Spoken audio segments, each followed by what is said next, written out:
Hello United fans, welcome to the United Report, your go-to source for the latest news, match updates and transfer stories straight from Old Trafford. By the looks of things, it's going to be one heck of a long road back to the summit of English football for Manchester United. The Red Devils slumped to their 10th Premier League defeat of the season on Sunday, a result that not only left them 13th in the table, but also caused manager Ruben Amorim to blow a gasket in the dressing room. Performances have been drab and underwhelming, much like the club's recent record in the transfer market. It stands to reason, therefore, that United should start looking inwards rather than outwards for solutions. And why not? They've got some talented youngsters waiting in the wings. Few United youngsters stand a chance of emulating the legendary Wayne Rooney, but if anyone's capable of doing it, it's Amir Ibrahimov. The Russia-born England U16 star joined the club from Sheffield United in 2022 and immediately began turning heads, both in terms of aptitude and attitude. He captained United's U14s and U15s teams as he progressed through the academy. In a match against Tottenham's U15s, Ibrahimov won a penalty after dribbling into the Spurs penalty area. However, as he did not believe he was fouled, he passed the penalty, resulting into the goalkeeper's hands, a gesture that garnered national attention. Since then, he's made sporadic appearances for the U18s and was even called up to train with the senior team aged just 15. In January 2024, he started for United's first team in a behind-closed-doors friendly match against Burnley, playing as a left winger. Ibrahimov's former coach, Raduccio King, thinks the sky's the limit for him, telling Manchester Evening News, "There aren't many I've seen that can run like him. I could see him playing as a number 10, like a Wayne Rooney role, driving forward, switching balls, tackling, attacking, you name it. Just making sure the team does well. He can attack and defend." Ibrahimov, who turns 17 in April, is being earmarked for a not-too-distant future place in the first-team squad. Despite being one of the youngest players in the competition, he's scored 5 times in 10 U18 Premier League matches this season, and his meteoric rise is only expected to continue. Another starlet tipped to earn a place in United's attack soon is 17-year-old Chido Obi Martin. Amorim has been keeping an eye on the young forward, inviting him to several recent first-team training sessions. Signed from Arsenal in 2024, Obi Martin, who once bagged 10 goals in a U16 match, has been accelerating through the ranks the way he accelerates past defenders. On his first outing in a United shirt for the U18s, he scored a hat-trick and has registered 10 goals in 9 appearances across games for both the U18s and U21s teams this season. He's also the U18 Premier League's highest ever goal scorer, with a staggering 37 goals in 23 games across stints with both Arsenal and United. He's developed a reputation as a clinical finisher, capable of scoring all kinds of goals from all areas of the pitch, as well as an extremely hard worker. He was like a sponge. Arsenal head of recruitment from U12 to U14, Paul Aladahari, told The Athletic. He could take 10 shots, bag 9, and if he missed one, he wanted to start again. He goes again until he gets it right. He used to be a good finisher, and now he's a great finisher. He can still be better in his striking, but he's got quite an unconventional technique. But if it is still ending up in the corner of the net, then who cares? Aladahari added. He believes he is the best player at his age group in the world. That is his mentality. The Denmark native, who is also eligible to play for England and Nigeria, reportedly left Arsenal for United due to assurances about his path to first-team football. So don't be surprised to see his name on United's team sheet in the near future.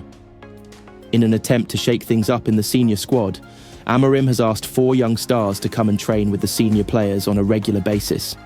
The quartet includes midfielder Jack Moorhouse, centre-backs Tyler Fredrickson and Godwill Kokonki, and goalkeeper Eli Harrison. Harrison, 18, was recently recalled from his loan spell at National League Northside Chester and has been thrust into training alongside Andre Onana, Altay Bayindir and Tom Heaton.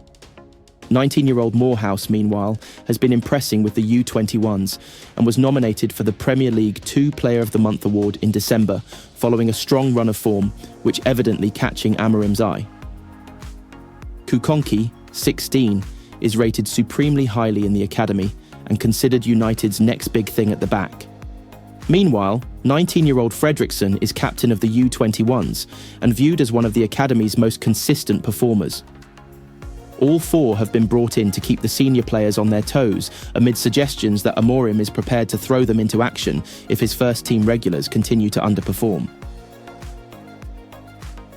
One-to-way Manchester United star Marcus Rashford is understood to prefer a move to Barcelona, but isn't the Catalan club's first choice, it has been claimed. Rashford, 27, indicated he is open to a new challenge after spending his entire career at Old Trafford. The England international has been sidelined by head coach Ruben Amorim, with his most recent appearance coming in the Europa League victory over Victoria Plzen on December 12th, and he has made a matchday squad just once since. A number of clubs have emerged as potential destinations for the forward, including French sides Marseille and Monaco and Bundesliga outfit Borussia Dortmund.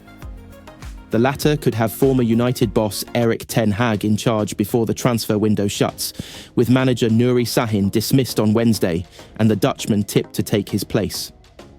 Rashford remains on Barcelona's radar as they debate whether to add to their ranks after falling to third in La Liga. However, two other Premier League stars appear to be ahead of him in the queue. According to Mundo Deportivo, via Sport Witness, those two men are Alexander Isak and Luis Diaz. Liverpool and Colombia forward Diaz was linked in the summer, only to stay at Anfield, while Isak's stock has risen after bagging 15 goals in 20 Premier League appearances this season. Neither Diaz nor Isak is thought to be available in January though, and the same goes for another target, AC Milan star Rafa Leao. The same publication indicates a move for Rashford is considered more realistic, though it is unclear whether they would be after a loan or a permanent move. Barcelona continue to play a careful game when it comes to their wage budget and are expected to need to trim some wages from the bill before they're able to move for attacking reinforcements. Ansu Fati, who has played less than 200 minutes this season, appears the most likely candidate to leave if a buyer can be found. Barcelona made a flying start in La Liga, winning 11 of their first 12 matches under new manager Hansi Flick. However, a run of just one win in the last 8 has seen them fall 7 points adrift of leaders Real Madrid. They needed a late comeback against Benfica in their last Champions League game to book their place in the round of 16, trailing 3-1 and 4-2 in Lisbon, before claiming a last-gasp 5-4 victory through Rafinha. Flick's team are the top scorers in the Champions League with 26 goals, while no other team has more than 19. They also blew away Real Madrid in the Supercopa final, winning 5-2 in Jeddah, but haven't ruled out further attacking recruits. When Manchester United welcome Rangers to Old Trafford on Thursday evening, they will come up against a familiar foe. Former United goalkeeper Jack Butland will be in between the posts for the Scottish side, if he is deemed fit enough after a recent injury scare, and he will be keen to compound the misery of his former side. Butland has re-energised his career north of the border and was even tipped by some pundits to be picked for Gareth Southgate's England squad at Euro 2024. He missed out on a place on the plane to Germany, but it served to show how well the 31-year-old has rebuilt himself after his career in England had gone stale. After emerging as one of the most exciting young goalkeepers in the country at Birmingham City, Butland moved to Stoke City, where he established himself as a Premier League #1 and an England international. Stoke were relegated in 2018, but Butland stayed loyal and kept his England place after an impressive season in the Championship in 2018-19. But his form nosedived at the start of the 2019-20 season, when a number of errors led to him being dropped from the starting 11. In October 2020, Butland returned to the Premier League with Crystal Palace, but accepted he would be the club's second-choice goalkeeper, behind Vicente Guaita. After 2.5 years, United came calling in January 2023 after their second-choice goalkeeper, Martin Dubravka, was recalled by Newcastle United. Butland joined United's goalkeeping setup alongside David de Gea and Tom Heaton, and he was delighted to take the opportunity to sign for Erik Ten Hag's side, given he was a boyhood United fan. Speaking after joining United, Butland said, "I'm over the moon. To call yourself a Manchester United player is pretty awesome. It is the best club in the world, a club I watched as a kid, and I had shirts with my name and number 7 on the back, so it has always been a fairy tale for me. Butland was on the bench 20 times for United and was part of the squad who won the Carabao Cup, reached the FA Cup final and finished third in the Premier League that season.